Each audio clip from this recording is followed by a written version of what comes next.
اسلام کا جز، حیا اسلام کا جز۔ اللہ اکبر! یہ حیا اور حجاب ایک زیور ہے، زیور۔ میں ایک بار دلی سے امریکن ایئر ویز کے جہاز پہ سوار ہوا، سخت بیمار حالت میں تھا، بخار تھا مجھے بہت تیز۔ 3 بجے رات کو فلائٹ میں پہنچا اس ارادے کے ساتھ کہ میں فوراً آرام کروں گا، لیکن اللہ کو کچھ اور منظور تھا۔ مجھے جو سیٹ ملی جہاز میں، اس میں بغل کی سیٹ پر ایک سردار جی، ایک سکھ بھائی جو فرینکفرٹ سے آ رہے تھے اسی فلائٹ سے، اور ان کے آس پاس کی سیٹیں خالی تھیں، تو وہ تو شاید خوب سو چکے ہوں گے، اور وہ ایک کمپنی کی تلاش میں تھے کہ کوئی آئے میرے پاس سیٹ پر بیٹھے گا تو میں اس سے باتیں کروں گا۔ تو وہ سردار جی جو تھے انہوں نے فوراً بات چیت چھیڑی راجنیتک حالات پر۔ تو میں نے ان سے موضوع گفتگو کو بدل کر اسلام پر گفتگو شروع کر دی، اس طرح کہ شاید وہ شروع میں فیل نہ کریں، لیکن تھوڑی دیر کے بعد انہوں نے لمبی لمبی جمائیاں لینی شروع کر دیں۔ اس کا مطلب یہ تھا کہ وہ بور ہو رہے ہیں اور he is not interested at all, یہ اسلام کے بارے میں سننا نہیں چاہتے۔ لیکن میں بھی بولے چلا گیا۔ مارکیٹنگ کرنے والے کو تو یہ سکھایا جاتا ہے، لیکن اللہ کو کیا منظور تھا؟ سامنے کی سیٹ پر ایئر ہوسٹس بیٹھی تھی، رات کا وقت تھا، کوئی سروس کا وقت نہیں تھا۔ اس نے پیسنجرز کو ویلکم کیا، اپنی اپنی سیٹ پر بٹھایا، جہاز ٹیک آف کر گیا تو وہی بیٹھ گئی۔ جب اسلام پر میں سردار جی سے اپنے نیبر سے بات کر رہا تھا تو اس لڑکی نے، امریکن لڑکی نے پلٹ کر میری طرف دیکھا اور کہا کہ sir I think that you are talking about Islam. میں نے کہا ہاں، اسلام کے بارے میں ہم لوگ بات کر رہے ہیں۔ تو اس نے کہا can I participate in your conversation, میں بھی کچھ بات کر سکتی ہوں؟ میں نے کہا شیور، وائی ناٹ۔ تو اس نے کہا کہ میں اسلام کے بارے میں 1 سال سے غور کر رہی ہوں، اب غور کرو، سوچو اندر اندر ہو کیا رہا ہے دنیا میں۔ میں کچھ پڑھ بھی رہی ہوں اسلام کے بارے میں، اور آئی لو، بہت سی چیزیں مجھے پسند ہیں، بٹ کچھ کویشچنس ہیں جو مجھے بے چین کرتے ہیں۔ تو میں آپ سے پوچھوں؟ میں نے کہا پوچھو۔ میں اس وقت اسٹوڈنٹ تھا اسلام یونیورسٹی آف مدینہ میں۔ تو اس نے مجھ سے پردے کے بارے میں پڑھا۔ اس نے کہا کہ مجھے سمجھ میں نہیں آتا کہ یہ 50% آف پاپولیشن کو آپ کنفائن کر دیتے ہیں بیہائنڈ 4 والز، تو انسانی ڈیولپمنٹ میں یہ بہت بڑی رکاوٹ نہیں ہے؟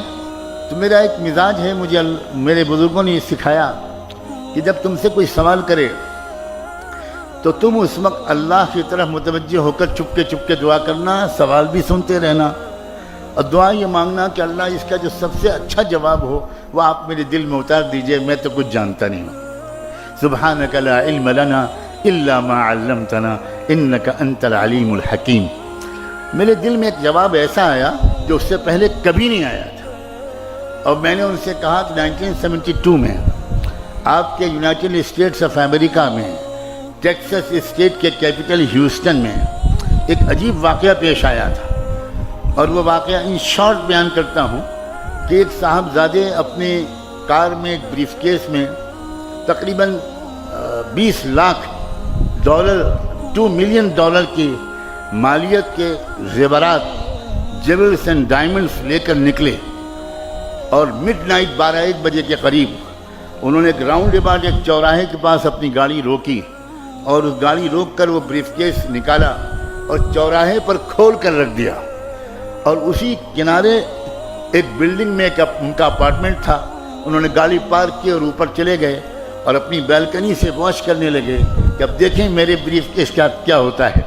تھوڑی دیر کے بعد کوئی اور صاحب آئے، انہوں نے دیکھا، گاڑی روکی، ادھر ادھر دیکھا، کوئی نہیں ہے، بریف کیس کو دیکھا، سوچا کہ $20 لاکھ مجھے اس طرح مل رہے ہیں یا اپروکسیمیٹلی۔ انہوں نے جلدی سے بریف کیس اٹھایا اور گاڑی میں رکھی اور بھاگ گئے۔ اس نے نمبر نوٹ کر لیا مالک نے، اور پولیس کو انفارم کیا، اور اگلے چوراہے پر پولیس نے ان کو ریڈ ہینڈڈ پکڑ لیا۔ کیس چلا، امریکن ٹیکسس ہائی کورٹ نے جو فیصلہ کیا، میں نے اس امریکن ایئر ہوسٹس کو وہ ججمنٹ کا خلاصہ سنایا کہ میں نے ریڈرز ڈائجسٹ میں وہ قصہ پڑھا تھا۔ ہائی کورٹ کا فیصلہ یہ تھا کہ اصل کرمنل وہ نہیں ہے جس نے چوراہے پر سے بریف کیس کو اٹھایا ہے، اصل کرمنل وہ ہے جس نے پروٹیکٹڈ پراپرٹی کو اوپن کر کے چوراہے پر رکھ دیا۔ یہ آپ کے ہائی کورٹ کا ججمنٹ ہے۔ تو وہ تھوڑی دیر کے لیے پزلڈ ہو گئی۔ میں نے کہا کہ آپ سمجھیے کہ یہ آپ کے سوال کا جواب ہے؟ تو کہنے لگی کہ can you please explain it a little further. میں نے کہا سیدھا بات ہے، اسلام کے نزدیک ہر فیمیل، ہر لڑکی اور ہر عورت بلینس آف ڈالرز کی قیمت کی ڈائمنڈ نیگلیجبل ہے۔ It should be protected. It should be protected. اب اگر کوئی لڑکی، کوئی عورت وہ اپنے آپ کو اوپن کر کے پیش کرتی ہے تو امریکن کوڈ کے مطابق جو لڑکا ٹیس کرتا ہے، جو لڑکا سیٹی بجاتا ہے، وہ مجرم نہیں ہے، مجرم وہ لڑکی ہے جس نے انوائٹ کیا ہے کہ آؤ غنڈو، آؤ سماج کے خراب لوگوں، مجھ پر بری نظر ڈالو۔ میری پردہ نشین باحیا اور باحجاب بچیوں، جانتی ہو ایک اسلام کے قانون کی تشریح کا کیا جادوئی اثر ہوا؟ شی واز ان ٹیئرس، رونے لگی وہ، اور وہ کہنے لگی کہ اب کراچی ایئرپورٹ آ رہا ہے، میں تو اب آپ تو اتر جائیں گے، آپ کو یہاں سے فلائٹ چینج کرنی ہے، اب میرے پاس تو 4-5 سوال اور بھی ہیں، آپ کے اس سوال نے تو مجھے مسمرائز کر دیا، آپ کے جواب نے۔ میں بالکل مطمئن ہوں کہ پردے کے بارے میں، but what about my other questions?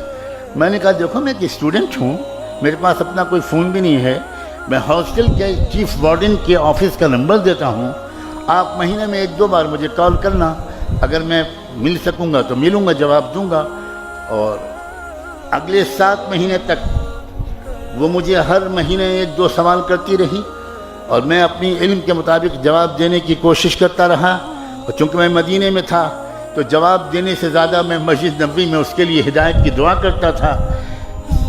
27ویں رمضان کی تاریخی رات تھی، وہاں رات تھی اور مدینے میں دن تھا، جمعے کا دن تھا۔ اس نے مجھے فون کیا، اس نے کہا مولانا میں نے اس وقت کوئی سوال کرنے کے لیے فون نہیں کیا ہے، I want to give you a very happy news right now۔ میں شکاگو کی اسلامک سینٹر میں بیٹھی ہوں اور میں نے ابھی محمد مصطفیٰ کا دامن تھاما ہے۔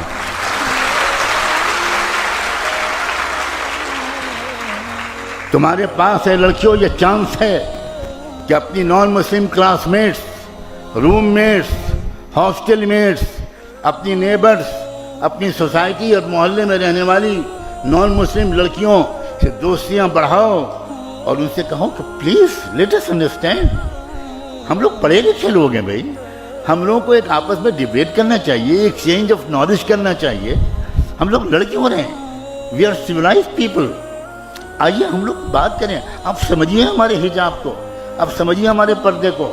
میں اس گھر میں رہتا ہوں، یہاں میری بیٹی بھی موجود ہے، میری بہو بھی موجود ہے، وہ پورا گھر نان مسلم سوسائٹی کا ہے، 99% لیبرز ہندو ہیں اور اپر کاسٹ کے ہیں، اور میں اپنی بیٹی اور بہو کے سامنے یہ بات کہہ رہا ہوں کہ وہاں کی پڑوس کی ہماری نان مسلم لڑکیاں، برہمن گھرانوں کی لڑکیاں، وہ ان بچیوں سے آتی ہیں اور کہتی ہیں ہمارے سر پہ اسکارف باندھ دیجئے، آپ لوگ بڑی سندر لگتی ہیں۔ یہ سندرتا محمد مصطفیٰ کی سنت کی ہے، یہ خوبصورتی ملت ابراہیمی اور شریعت محمدی کا حسن ہے، اور اس سے تمہارے دلوں کو سکون رہے گا، اس سے تمہارے دامن پاکیزہ رہیں گے، اس سے تمہارے خیال